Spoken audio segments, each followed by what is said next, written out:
એશિયાની સૌથી મોટી ઔદ્યોગિક વસાહત ગણાતા અંકલેશ્વરમાં બસ ડેપો ખાતે આવેલ શૌચાલયોમાં અતિશય ગંદકીને લીધે રોજિંદા પ્રવાસીઓ અને આગંતુકો ત્રાહિમામ પોકારી ઉઠ્યા છે. શૌચાલયોની દયનીય સ્થિતિ અંગે સ્થાનિકો અને પ્રવાસીઓમાં ભારે રોષ જોવા મળી રહ્યો છે.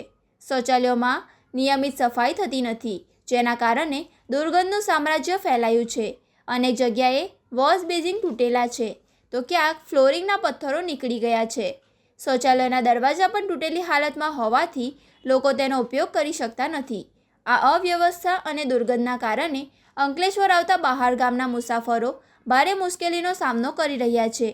શૌચાલયની આવી બદતર હાલત સામે આવ્યા બાદ હવે જાગૃત નાગરિકો દ્વારા નોટિફાઈડ ઓથોરિટી સમક્ષ લેખિતમાં કડક રજૂઆત અને ફરિયાદ કરવાની કવાયત હાથ ધરવામાં આવી છે. તંત્ર દ્વારા નિષ્કાળજી દાખવનાર ઇજાદાર સામે કડક પગલાં ભરવામાં આવે તેવી લોક માંગ ઉઠી છે.